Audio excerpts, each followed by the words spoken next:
বিহারি বিহার দেশ ছেড়ে আসছে গুয়াহাটি শহর, হাজিরা কাজ করে খায়, সারাদিন কর্ম করে সন্ধ্যার পরে এসে ঘরে বাজার থেকে বাজার করে নিজে হাতে রান্না করে খেতে হয়। আজকে মনে মনে করছে বিবেচনা আজকে কোনো সবজি টবজি নেব, আজকে আলু সিদ্ধ ভাত বানাবো আর আধা কেজি গাখির নিয়ে জাল দিয়ে ওইটাই ভাত খাবো। আধা কেজি গাখির নিচ্ছি আমি বলি আপনাদের কাছে, বাড়িতে গিয়া 3 কেজি গাখির ধরবো, এত বড় পাইলার মধ্যে দিয়া গাখির জাল দেওয়া শুরু করে দিচ্ছে। নিচে আগুন দিল, উপরে পাতিল দিচ্ছে ভালো। জানেন তো আগুনের তাপ লাগলে তো পাতিল গরম হই হই, আগুনের তাপ লাগলে পাতিল তো গরম হবে, দুধ তো উতলাবে। দুধ যখন উতলিয়ে উঠেছে আরো যে 2.5 কেজি গাখির ধরবো, ওই জায়গাটাও ভইরা পাতিলের উপর দিয়ে পড়তেছে গড়িয়ে। সারা পশ্চিমা ভাবছে গাখির আনলাম আধা কেজি, পাইলা ভরে গেল। নিচে দিয়ে ঠিক মতো জাল দিতেছে আর মুখে বলতেছে গিট চাও हम एक आध टिकट ना खाएगा। গিট চাও हम एक आध टिकट ना खाएगा। এগুলা কয় আর কয় গিট যাও। করতে করতে জাল তো বেশি করে দিচ্ছে, পড়তে পড়তে সব কাকির করে দিচ্ছে। এখন দেখে খালি শুকনা পাতিল পূজা দিচ্ছে, গাখির পাতিলের মধ্যে 1 ফোঁটাও গাখির। তো পাতিল তো ঠিকই থাকবো, গাখির খালি থাকবো না, তাই না গোসাই? আগুনের তাপ যত দিব পাতিল তত গাখির কত বেশি করে পড়বো। তাহলে আমি বলতে চাই আগুনের মধ্যে ভাব আছে, কতগুলা হয়েছে গরম আগুন, কতগুলা হয়েছে নরম আগুন। অনেক কোনটা দিবে তা তো আমি জানি না। গরম আগুন যতক্ষণ গরম গরম থাকবে ততক্ষণ, নরম আগুন যখন দিব তখন সে নরম হইবে। ওই পাতিলের গাখির উঠলে যে উপরে উঠছিল, নরম হওয়ার সাথে সাথে যেখানকার গাখির সেখানে যাইয়া আবার সেই জায়গায় সমান হয়ে যাবে। স্ত্রীর সঙ্গে আত্মার সম্পর্ক, আপনি যাকে করলেন বিয়া, আমি দিচ্ছি সবাই কইয়া, তার সঙ্গে আত্মার সম্পর্ক। আমরা কয়টা খাটাই, 7টার খবরই নাই, একটা নিয়ে এই দিন কাটাই। কাজেই বলি সবার কাছে একটা নিয়ে এই দিন কাটতেছে, সে কোনটা শক্ত, কোনটা গরম, কোনটা নরম, কোনটা একটু বলবার জন্য চাই। শক্ত হয়েছে কোনটা কোথায় জানেন? গরম গরম ভাব কোনটা?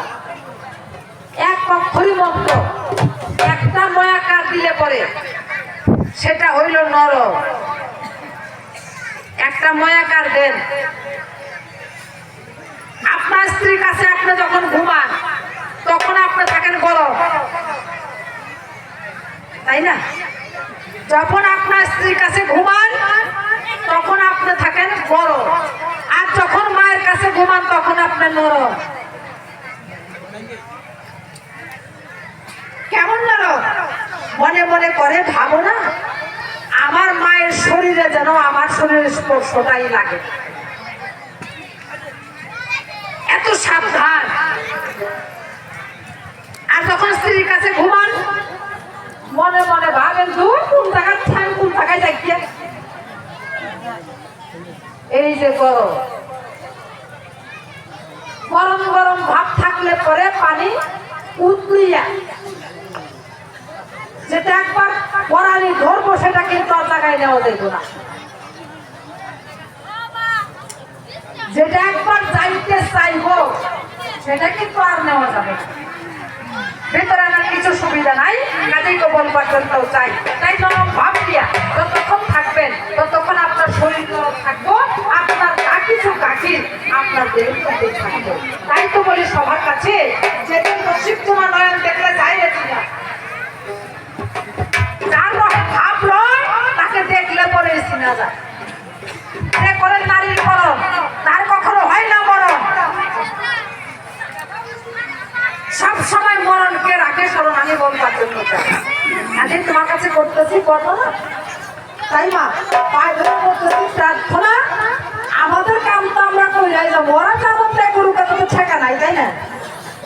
আমাদের কর্ম যাহা আমাদের করতে হবে তাহা। এই প্রার্থনা চরণ করে এখন দেখতে যাই। এ সমস্ত কথা ছেড়ে দিয়া এখন মেরাজতত্ত্বের ভাব নিয়া আমি যাহা করেছিলাম জিজ্ঞাসা সভাতে জবাব দিছে মনের মতো যে পর্যন্ত গিয়েছে। এখানে আমার আরেকটা কথা জিজ্ঞাসা, মেরাজে যখন গিয়েছিল বুড়াকে যখন উঠবার জন্য চায়, বলছে না বুড়াকে গেছে, বুড়াকে যখন ওঠার জন্য গেল, বুড়াকটা উঁচা, দয়াল রাসূল উঠার জন্য খুব চেষ্টা করলো কিন্তু পারলো না। তারপরে দেখে লক্ষ্য করে ওই বুড়াকের ধারে একটা পাথর পড়ে আছে, মনে মনে ভাবছে ওই পাথরের মধ্যে পাড়া দিয়া বুড়াকে উঠবার জন্য যায়।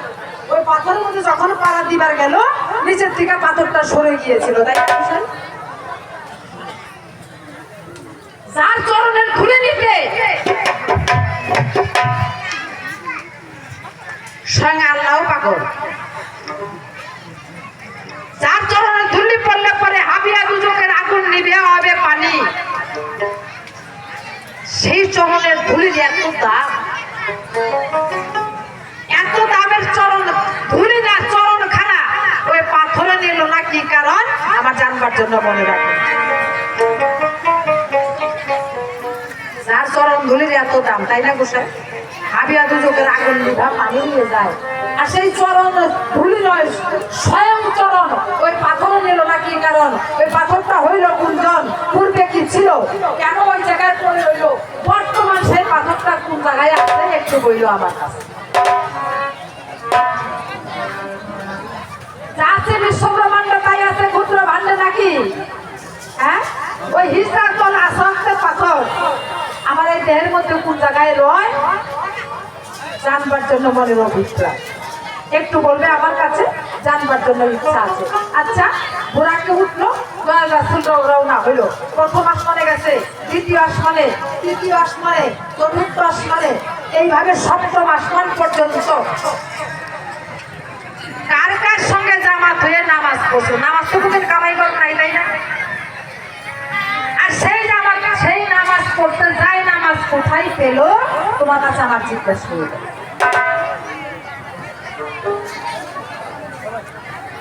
প্রথম আসমান, দ্বিতীয় আসমান, তৃতীয় আসমান, চৌথ আসমান, পঞ্চম আসমান, ষষ্ঠ আসমান, সপ্তম আসমান পর্যন্ত নামাজ পড়েছিল।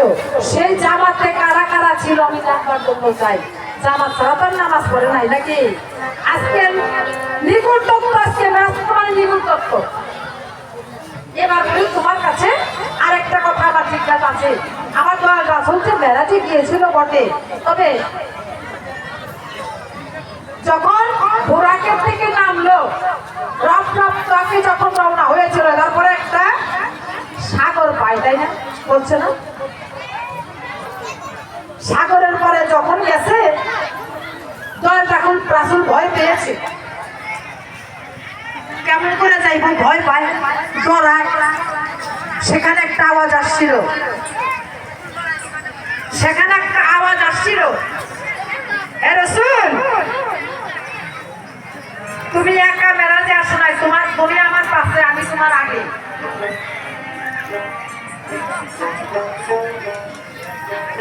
তুমি আমার পাশে, আমি তোমার আগে। আমি আগে আগে যাইতেছি, তুমি আমার পাশে পাশে আসতেছো।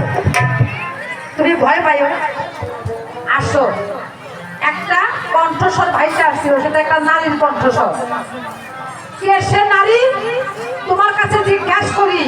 আমার রাসূলের আগে আগে সে মেরাজে যায়, কোন ব্যক্তি সেজন্য হয় জানবার জন্য আমার মনে হয়। প্রশ্ন কয়টা হইল? সবার কাছে বলা ভালো। আরেকটা কথা তোমাকে বলতে চাই, উনি যেটুক বলার বলে গেছে, সম্মুখে কিছু একটু রাইখে গেছে, তাই না? ঘরে গেল, পানি পাইল, ঘরেও গেল, পানিও পাইল, কিন্তু ওই ঘরে আর কি কি জিনিস ছিল, কি রাসূল দেখলো, আমি জানবার জন্য চাই।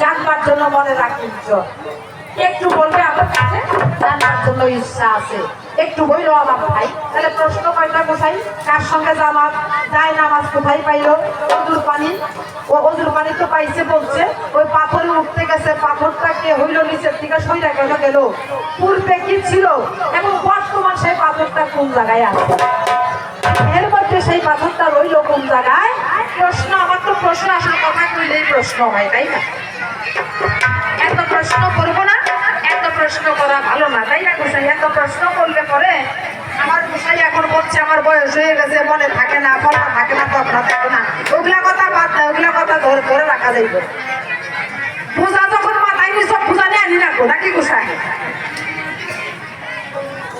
তবে থাকেন ধৈর্য ধরে আর বেশি বলবো না তোমার ভাই এই পর্যন্ত প্রশ্নের ভাব দিয়ে ছেড়ে আর বেশি কথা নিষ্প্রয়োজন এখন ধোয়া সুর দিয়া সামান্য কিছু আমি সঙ্গে করে যাইব